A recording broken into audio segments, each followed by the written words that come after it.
He said he was checking if I'd brushed my hair right.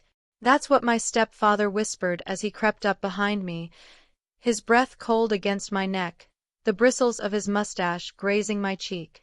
I was only 10. My legs froze. My hands clenched the edge of the kitchen counter like they were the only solid thing keeping me from falling through the floor.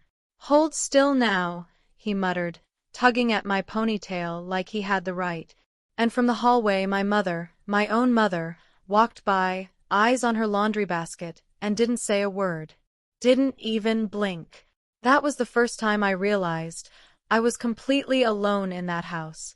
But it wouldn't be the last time I wished someone had heard me. Or believed me. Especially not when my own nephew, my sister's boy, started doing it too.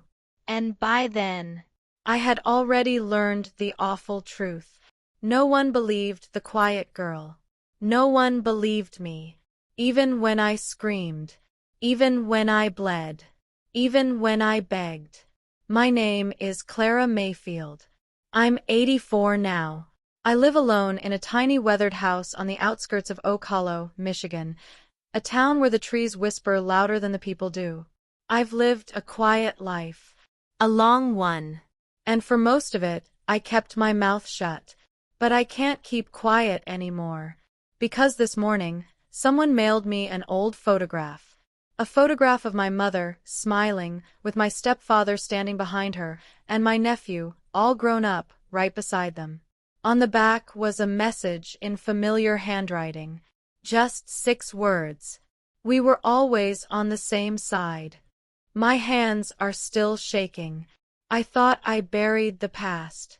But the past just clawed its way out, and it brought a shovel. Now I must tell the truth. All of it. Even the part no one wants to hear. I was born in 1939, in a rural patch of western Kentucky, where the cows outnumbered the people and the nearest neighbor was a half-day's walk through thorny woods. My father died when I was 5. A tractor accident. My mother remarried less than a year later. That's when Gregory moved in. My stepfather. He had a smile too wide for his face and a cologne that smelled like mildew and whiskey. At first, he was just strange. Always watching. Always hovering. If I dropped a spoon, he'd scold me. If I tried to shut my door, he'd remove it. He called me Little Miss Sunshine, in a voice that made my skin crawl. And my mother, my beautiful, distant mother, she just let it happen. I used to think she was grieving, that maybe she was too numb to notice how uncomfortable Gregory made me. But then I'd catch her smiling at him when she thought I wasn't looking, or laughing at the awful jokes he'd make at my expense. By age 11, I'd stopped hugging her. She didn't notice. One night, when I was 12, I stayed up late reading a copy of Heidi by candlelight. I still remember the exact page. Peter was laughing in the Alps. That was when Gregory came into my room. He didn't knock. He never knocked. "I told you to put that book down," he said, and yanked it from my hands. "I'm sorry," I whispered. He stared at me. That same sick smile. "You want to learn something real, Clara?" And then, God help me, he touched my arm in a way that had nothing to do with parenting. That night, I didn't sleep. I just stared at the ceiling, mouthing words I couldn't say out loud. The next morning, I told my mother. She slapped me. "You little liar," she hissed. "You always want attention." And just like that, she made me doubt my own voice. I tried again a week later. This time, she cried. Cried so hard I thought maybe, just maybe, she'd believe me. But when the crying stopped, her face went cold. "If you ever say something like that again," she whispered, "I will send you away." That was the first time I thought about running. But I had no money. No relatives who'd take me. No bike. Just a field of corn and a shed out back. And I knew Gregory had a key to that shed. I kept to myself after that. At school, I barely spoke. The teachers called me timid and quiet as a feather. I got good grades. I worked hard. And when I was 16, I left. I lied and told my mother I was going to stay with a friend. I never looked back. I slept in train stations, took jobs cleaning motel bathrooms, and lived on peanut butter and crackers. But I was free. Or so I thought. Years later, after decades of silence, after I'd married a kind man named Ronald and raised two beautiful daughters, after I'd finally started to feel safe again, he showed up. Not Gregory. Worse. My nephew. My sister's son. His name was Caleb. He was 23 when he first visited me. He smiled like Gregory. Same grin. Same stare. I thought maybe I was imagining it.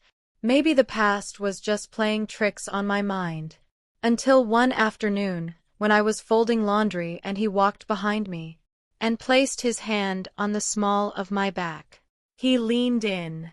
"You've got soft skin for an old lady," he said. I dropped the towel. My legs froze. My mouth went dry. I told my daughter. She said, "Mom, Caleb's just awkward. Don't read too much into it." I told my sister. She laughed and called me overdramatic. I told my mother. Yes, she was still alive then. And do you know what she said? "You've always had a wild imagination, Clara." The next time Caleb came over, he tried to enter my room at night. I had locked the door. He jiggled the knob for 3 minutes straight before walking away. That night, I slept with a knife under my pillow. I've written everything down now. Every touch. Every stare. Every whisper. I kept journals. I took photographs. I even saved the voicemail where he called me sweet cheeks. I thought maybe I was crazy. But I wasn't. And now, with that photo they sent me, the one with all of them smiling like nothing ever happened, I know exactly what I need to do. I need to tell everything. And when I'm done, they'll never be able to smile like that again. I didn't sleep the night after that photo arrived. I sat in the kitchen with a cup of tea that went cold hours ago, staring at that photo, my mother, my stepfather Gregory, and Caleb standing side by side. Their faces beamed like a perfect American family. Except it wasn't perfect. It was poison in a picture frame. That handwriting on the back of the photo kept whispering to me. We were always on the same side. I kept asking myself, why now? Why send it now after all these years? I'm 84. I walk with a cane. I've buried my husband. I've raised my children. I've lived through decades of pain, and still, they reach into the grave of my past to remind me who they were. Or maybe, who they still are. I stood up, walked over to the cabinet, and pulled out the top drawer. Inside were the journals I started keeping when I turned 20. I've written every day since. Every unwanted glance. Every comment that made my skin crawl. Every time I tried to speak and no one listened. I opened the one from 1962. June 14, 1962. Ronald held me after I had the nightmare again. I dreamed Gregory was at the window, watching. I know he's not here, but I could feel him breathing on my neck again. I didn't tell Ronald. He has too much to carry already. Maybe I'm just broken. June 22, 1962. I keep hearing my mother's voice. You've always wanted attention. If I scream now, would anyone hear me? Or would they just close the window again? Page after page. Raw truth. I had no one to tell, so I told the paper. But today I decided to do more than write. I stood up. I walked slowly to the garage. I dusted off a box labeled legal stuff, don't touch unless dead. That was Ronald's handwriting. Inside it were old insurance papers, a safety deposit key, and a folder. The folder had the deed to the house. My name. Clara Mayfield. Sole owner. My hand trembled. I wasn't trembling because I was afraid. I was trembling because, for the first time in decades, I had power. Flashback. 1952. I was 13. I sat on the front porch in my tattered blue dress, playing with a cracked doll someone gave me from church. Gregory sat on the porch swing, drinking beer from a glass bottle, whistling that same horrible tune he always did, Daisy Bell. He watched me from the swing, his eyes never blinking. Pretty girls get in trouble, he said. Especially when they talk too much. I said nothing, just kept brushing the doll's hair with a broken comb. My mother came outside. I looked at her, pleading with my eyes. She didn't meet my gaze. Gregory, we need more firewood, she said instead, looking at him like he was a hero. I wasn't allowed to talk at dinner that night. He said my voice was shrill. My mother nodded.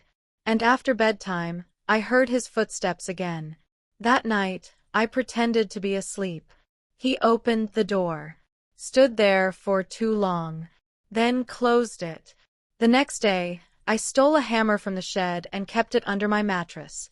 Back to present day. I still have that hammer. It's rusty, heavy, and tucked behind my front closet, just in case. But this time, I won't be using tools.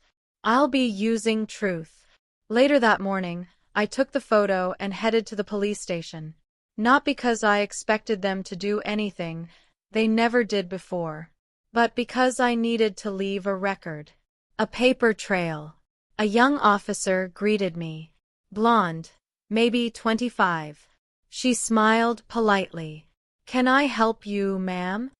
I placed the photo on her desk. Her smile faded. "I want to make a statement," I said, steady and clear. "About abuse. From decades ago. About two people, Gregory Mathers and Caleb Wren. My stepfather and my nephew." She blinked. "Okay. Are you currently in danger?" "No," I said. "But someone else might be." She took me seriously after that. Asked for ID. Recorded my statement. I showed her my journals, selected pages.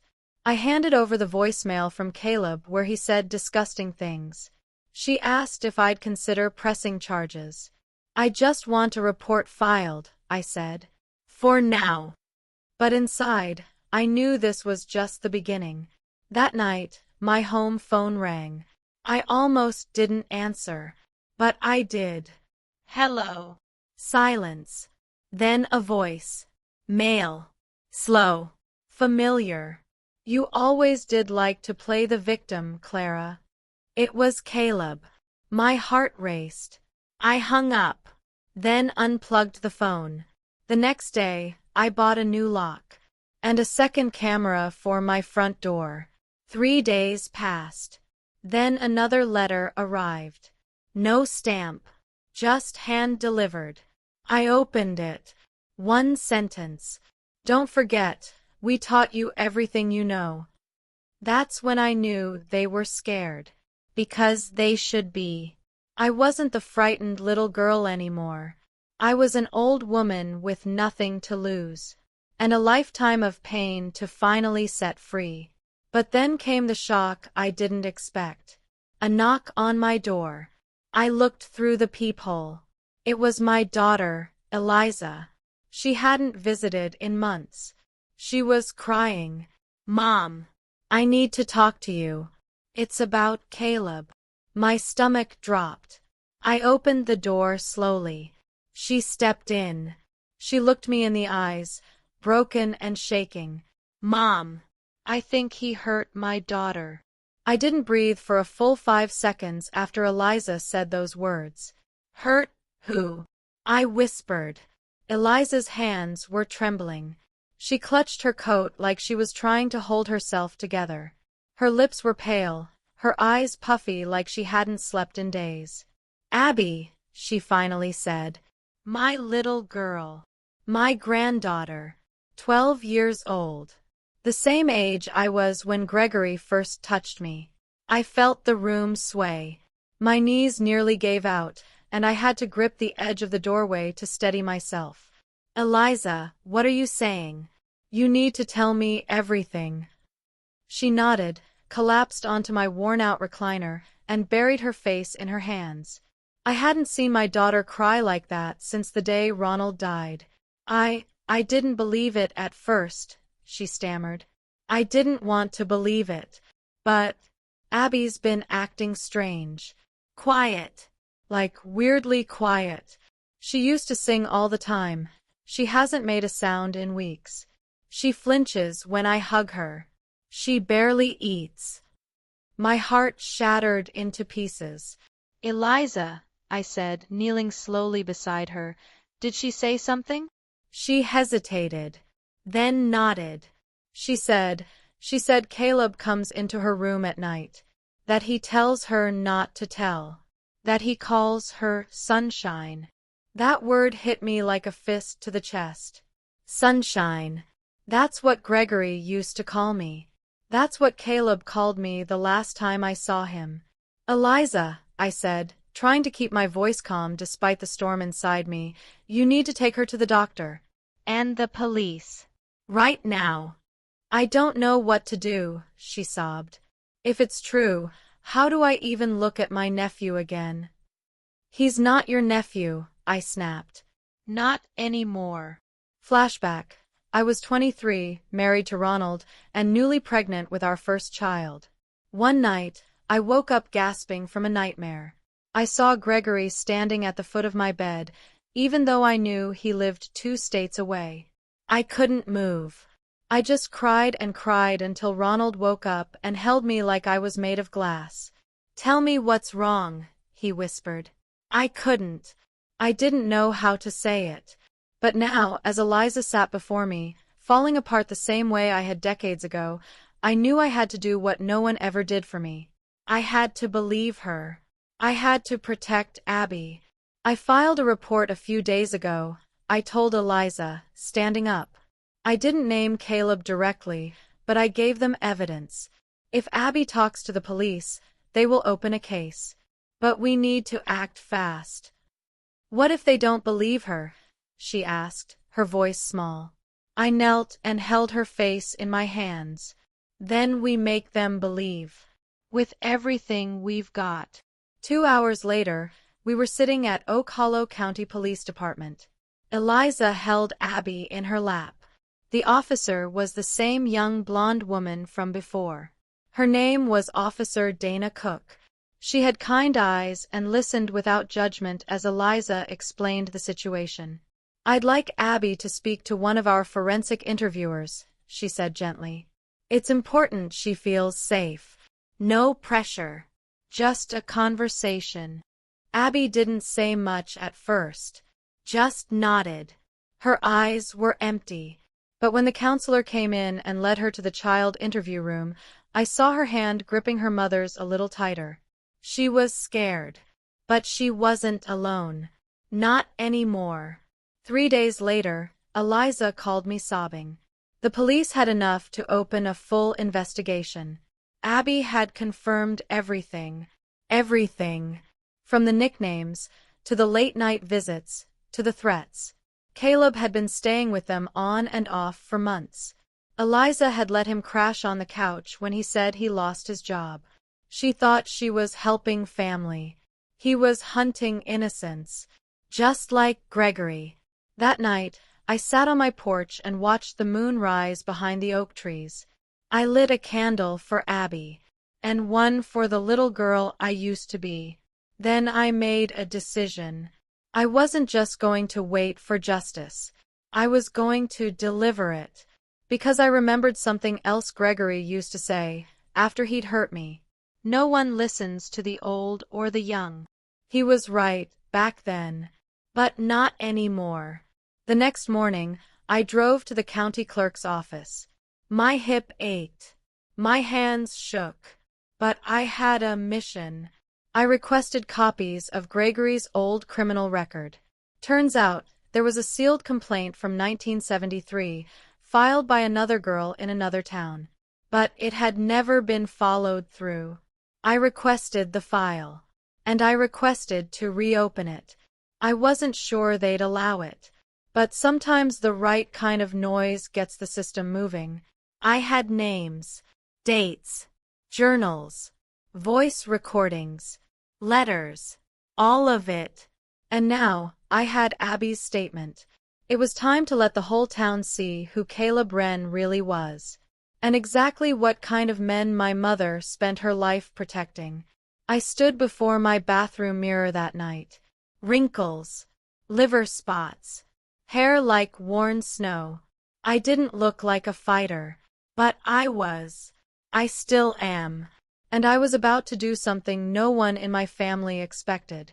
I called the local radio station, told them I was a retired teacher, a widow, and I had a story that needed to be heard. They invited me in for a morning interview the next day.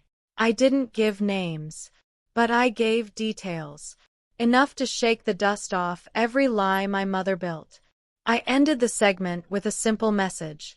When you bury the truth to protect evil, you don't just kill the truth, you kill every child who comes next. The interview went viral online. People from my town, some I hadn't seen in 40 years, started sending me messages, emails, letters. Some said I was brave. Others said I was crazy. But one stood out. It was anonymous. Typed. You think you're clever. You don't know what you're starting. No return address. Just fear, wrapped in ink. I showed the police. They logged it. Said they'd keep an officer near my house for the time being. But I knew what this meant. They were circling. Afraid. Because they knew. I wasn't stopping. And this time, the story wasn't just mine. It was Abby's. And if I had to walk into hell itself to protect her, then I'd do it with my cane, my voice, and a fire they couldn't put out. But then something happened I didn't see coming. Caleb went missing. Vanished. No one had seen him in 4 days. The police issued a bolo.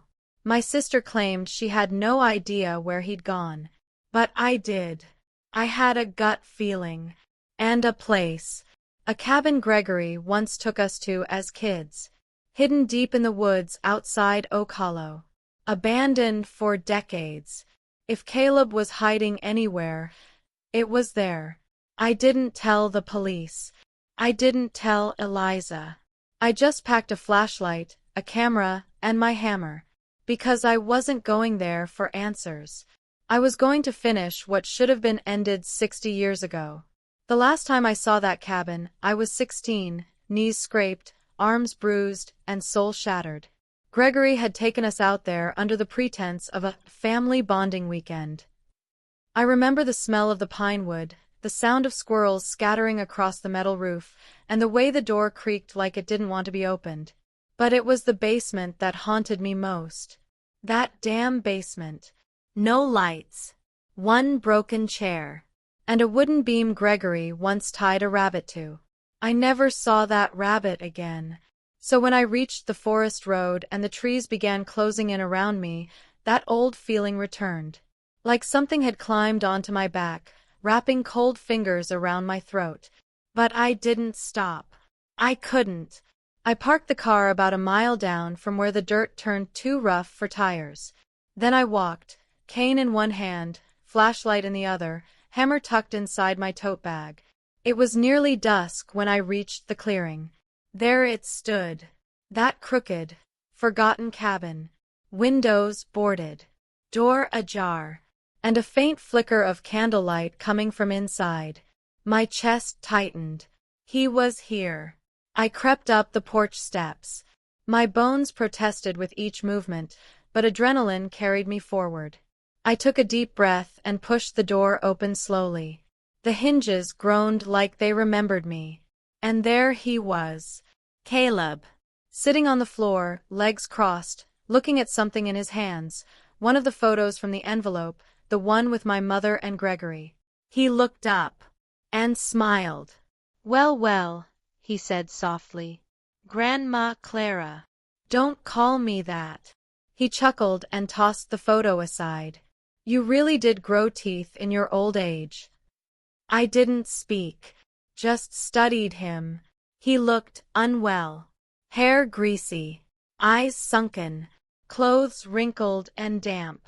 He reeked of beer and smoke. I heard about your little radio stunt, he said, standing up. Pretty brave for someone who didn't even fight back when it mattered. I gripped my cane tighter. You don't get to talk about what I did or didn't do. You think you're some kind of hero, he sneered. You think anyone gives a damn about some dusty woman with her dusty memories? I think the little girl you touched does, I said. I think Abby does. His smirk faltered. For the first time I saw it, fear. Tiny, but there. Abby lied, he said quickly. She's just confused. Kids make stuff up all the time. Like you did. I never lied, I said. You told the cops I touched you, he snapped. You told people I was like Gregory. That's slander. I stepped closer. No, I said. That's truth. Flashback. I was 14. Gregory told me I was special. Said I had a gift for keeping secrets. That I was good at pretending. I didn't tell my teacher when I bled on the school bench. I didn't tell the nurse when I limped into her office. But I wrote everything down. Even then. And now those journals were in the hands of the police. Back in the cabin, Caleb stepped toward me. Too close. He reeked of rage. You don't know what you're doing, he hissed. You're going to ruin everything. No, I said, pulling the hammer from my bag and raising it an inch. You already did that. He froze. You're not going to hit me, he scoffed. You're just an old woman. I lifted the flashlight. Try me. We stood there, seconds stretched like rubber bands, until he stepped back, hands up, smirking again. I should have finished the job, he muttered. Just like Gregory said. He always said you were too dangerous to leave alive.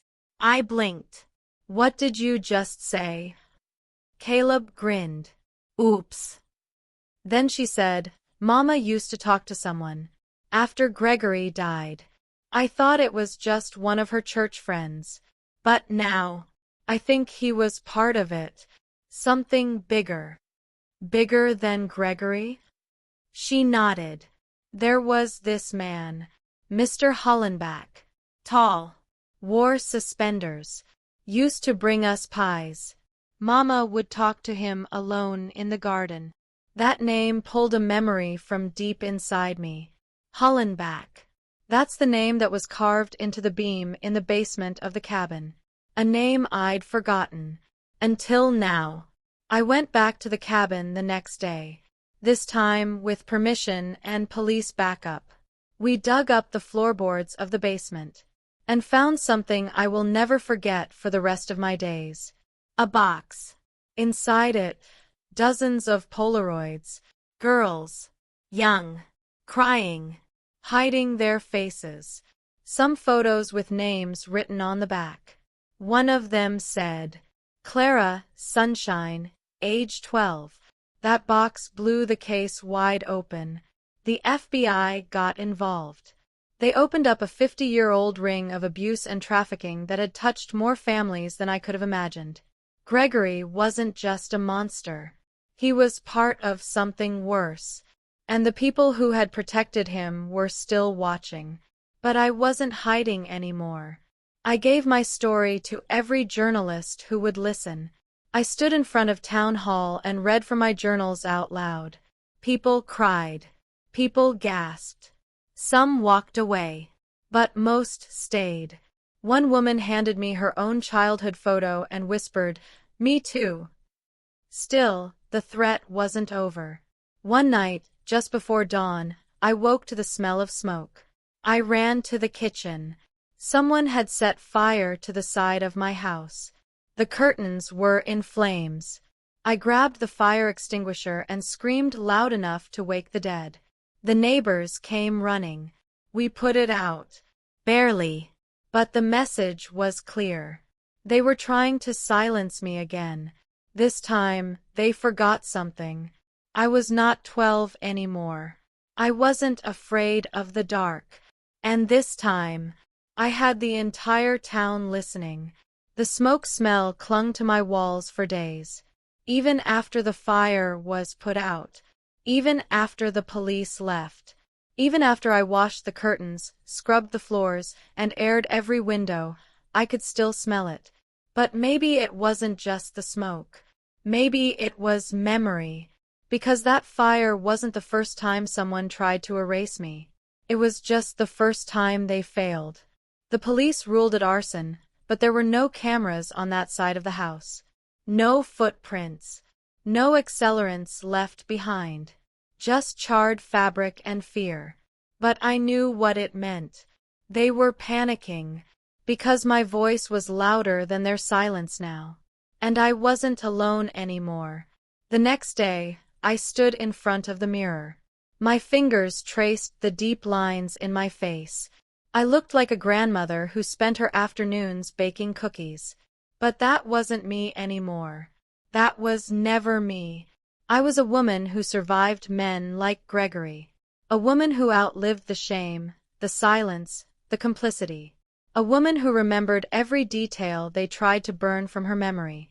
And I was going to make sure the next girl never had to go through what I did. I called Dana Cook. I want to file a civil suit, I told her. Not just against Caleb. Not just Gregory's estate. I want the entire structure exposed. Clara, she said gently, civil suits take years. They take money. Testimonies. Are you sure? I have time, I said. And I have nothing left to lose. I contacted the press again. This time, a national outlet picked up my story. They ran the headline. 84-year-old woman exposes multi-generational abuse ring in Michigan town. Suddenly, the calls started. From victims. From journalists. From lawyers. From women I'd never met, who whispered through tears, I thought I was the only one. Then came the letter. Handwritten. Mailed with no return address. Inside was a note on lined paper. You should have stayed quiet. We see you. We always have. But this time they slipped. There was a partial fingerprint. The police ran it. It matched someone in the system. Douglas Hollenbach. The son of Mr. Hollenbach. The man my mother used to speak to in hushed tones in the garden. He was still alive. 68 years old. Living 2 counties over. Guess what else? He used to be a middle school counselor. Retired quietly after a disagreement with parents. No charges ever filed. But there was a rumor. Always a rumor. Now I had a name. And a connection. I didn't go to the police. I went to see him. He lived in a red brick house behind a row of pine trees. The kind of house where neighbors smile politely but keep to themselves. I knocked on his door with steady hands. He opened it wearing khaki slacks, a tucked polo shirt, and a smug smile that turned to horror when he saw me. Clara, he said, voice cracking like a dropped dish. You remember me, I said. He didn't answer. I remember you too, I continued. You used to bring pies. You called me little bird. You used to touch my shoulder and squeeze, just a little too long. His face drained. Now I know why you came to our house so often. You weren't just Mama's friend. You were Gregory's insurance. Get off my porch, he hissed. I took a photo of him with my phone. You're going to court, Douglas. One way or another. You old witch, he barked. You're stirring up graves that should have stayed buried. No, I said. I'm digging up truth. And there's a difference. 2 days later, his lawyer called mine. A settlement offer. A quiet payoff. I declined. I didn't want money. I wanted his name in the papers. The suit gained momentum. We filed on behalf of 7 women, so far. But there were more coming forward. Some from as far back as the 1950s. Some who had never told anyone.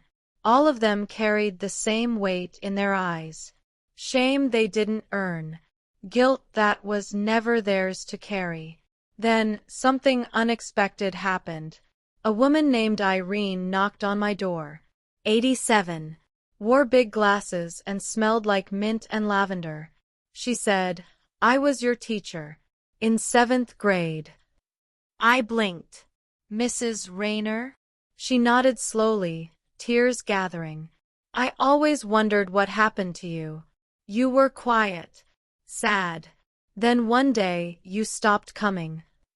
"I moved," I said. "Ran, really." She sat down across from me at the table and pulled something from her purse. A folded piece of paper. Yellowed. Torn at the edges. It was an old hall pass. Written in my handwriting. "I'm not okay. Please help me." She found it in the girls' restroom on the day I disappeared from school. She had kept it. For 70 years. "I should have done more," she whispered. "I'm sorry." I reached out and held her hand. "You kept it," I said.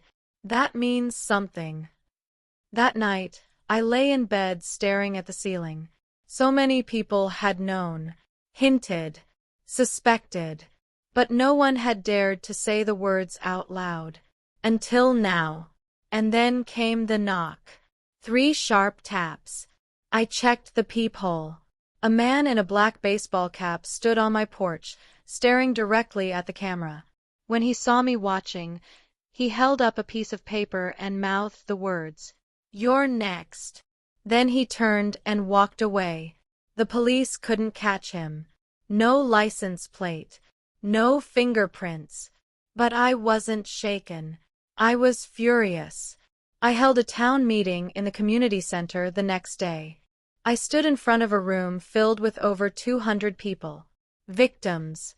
Survivors. Mothers. Fathers. Teachers. And even some of the old men who used to sit on the school board. I read their names out loud.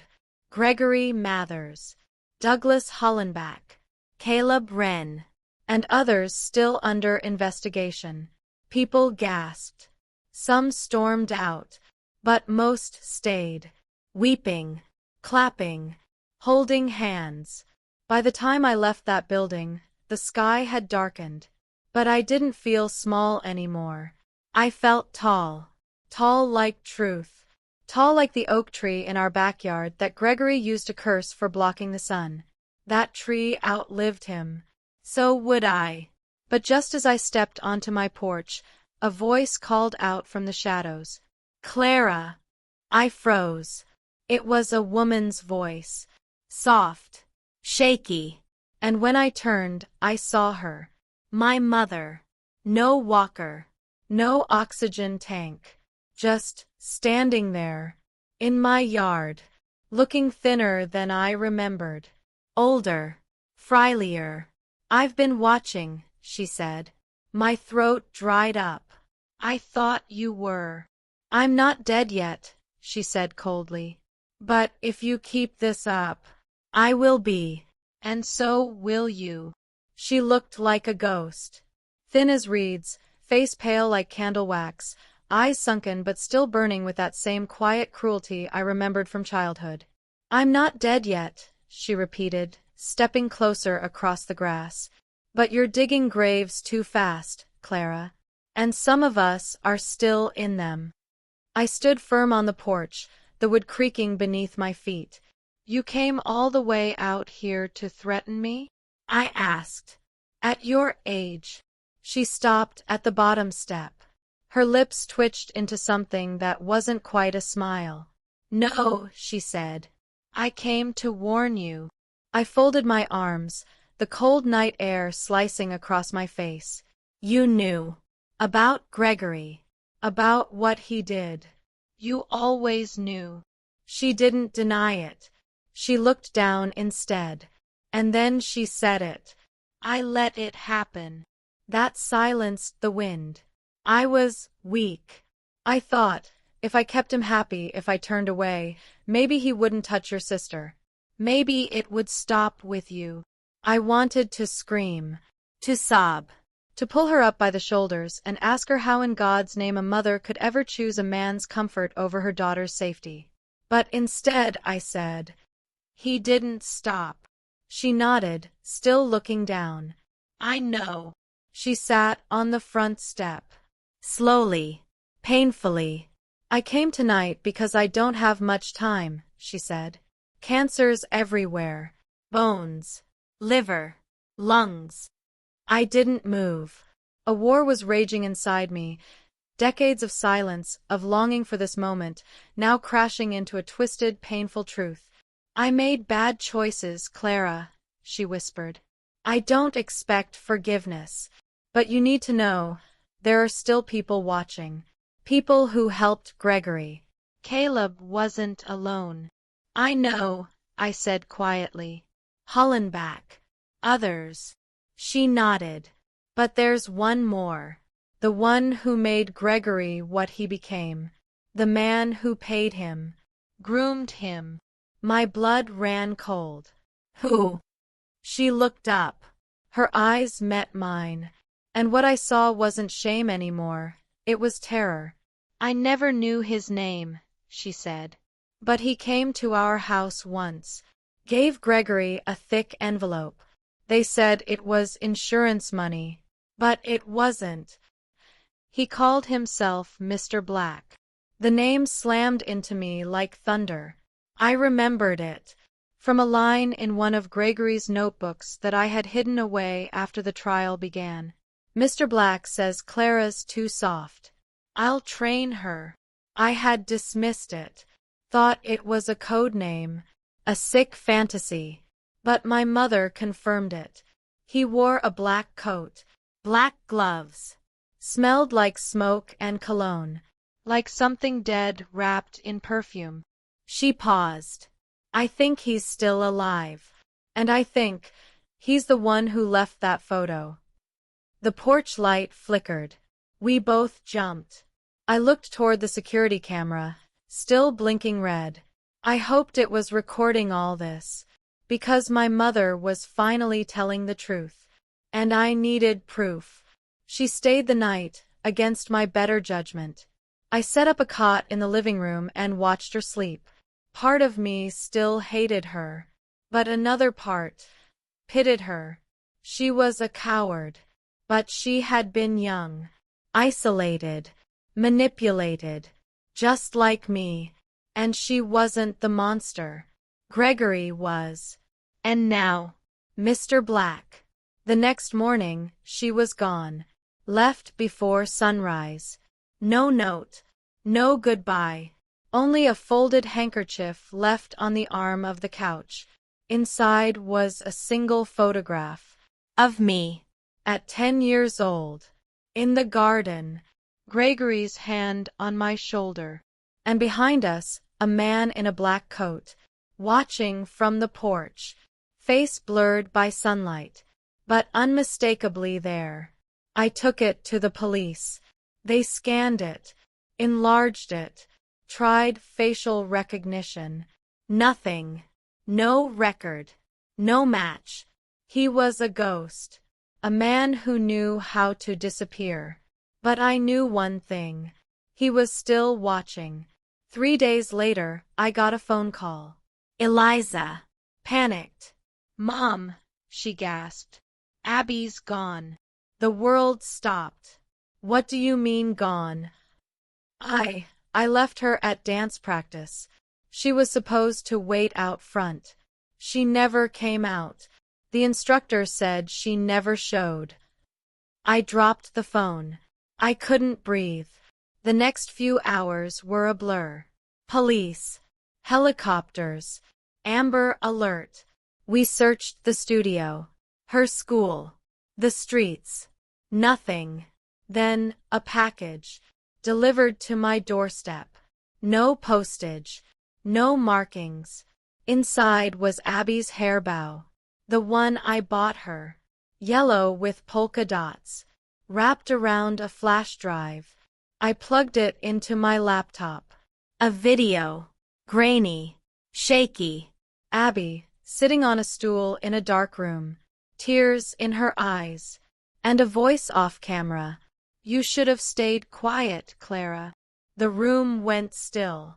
I stared at the screen, unable to move, unable to speak. Abby's small face flickered in front of me, lit only by a single bulb swinging above her. Her eyes searched the dark, terrified. Her mouth trembled. She looked just like I did at her age. Trapped. Helpless. Forgotten. Then the voice returned, low, calm, cold. Clara, it said, you made a mess. You pulled too many strings. You made too much noise. And now someone has to clean it up. I pressed pause. My hand trembled. They had Abby. And they were doing this for me. I raced to the police station. The entire place exploded into motion. Officers reviewed the footage. Dana Cook called the FBI liaison. Amber Alert updates went statewide. But deep down, I knew this wouldn't be solved with badges and warrants. This was older than the system. And far more protected. That night, I sat in my room with every journal I'd ever written stacked on my bed. I pulled out pages. Names. Dates. Everything I could remember about Gregory, Hollenbach, Mr. Black. Anything that could help them find Abby. Then I remembered something. A cabin. Not Gregory's. Another one. Further north, at the edge of Cold Pine Lake. He once mentioned it in a drunken rant, back in 1962, before he passed out on our porch. Said, that's where they train him. Where Mr. Black likes to watch. At the time, I thought it was just his sickness spilling out. But now, I wasn't so sure. I brought it to Dana. She paused. We checked every known property tied to Gregory, she said. That one didn't come up. That's because it wasn't in his name, I replied. It was under Mr. Black. Or someone worse. She hesitated. Clara, this could be dangerous. I'm going, I said. You can come or follow. But I'm not sitting here while my granddaughter is out there with monsters. We drove 4 hours through rain and silence, escorted by 2 unmarked cruisers. Trees thickened. GPS failed. Roads turned to gravel. Then, as the sun sank into the trees, we saw it. A rundown cabin at the edge of the lake. Old. Silent. Looming. We parked quietly. Officers spread out. I stayed in the car, heart thundering in my chest, until Dana returned. They're here, she whispered. She motioned for me to stay, but I was already climbing out. We crept toward the back. I saw them through the cracked window. Abby. On the floor. Duct tape over her mouth. And behind her, a man in black. Face pale. Eyes sharp.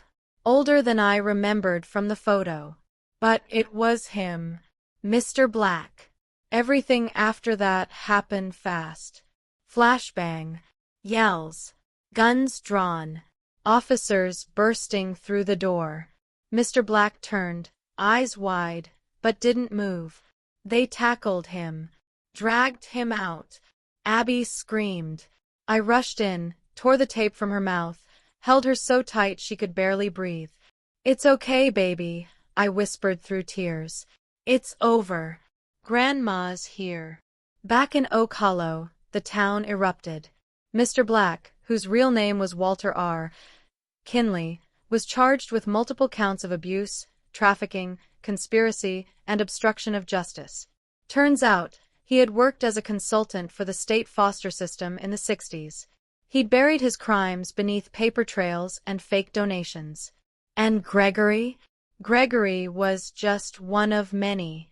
Caleb. He tried to plead insanity. Didn't work. sentenced to 35 years without parole. The story made national headlines. 84-year-old grandmother dismantles abuse ring. Clara Mayfield, the woman who refused to stay silent. They called me brave. But I wasn't. I was tired. I was finished hiding. And when Abby stood beside me at the press conference and said, "My grandma believed me when no one else did," I knew my purpose was complete.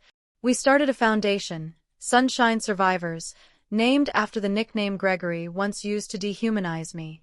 Now, it's a badge of strength.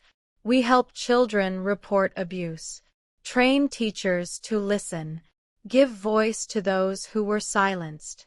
And Mama, she passed quietly in her sleep 3 months after the trial. No funeral. Her last letter to me said, "I could have been your shield, but I was a wall. I'm sorry. I forgave her, but I won't forget her." Every morning now, Abby and I take tea on the porch. She laughs again. She sings again. Sometimes she asks me about the past. Sometimes she just holds my hand and says, "Thank you for not giving up." And I whisper back, "Thank you for giving me a reason not to." If this story touched your heart, if it reminded you of the strength inside every woman, young or old, and the power of believing someone when they whisper, "I'm not okay," please like, comment, and subscribe. You never know who you'll save by sharing this story. Your voice matters, too.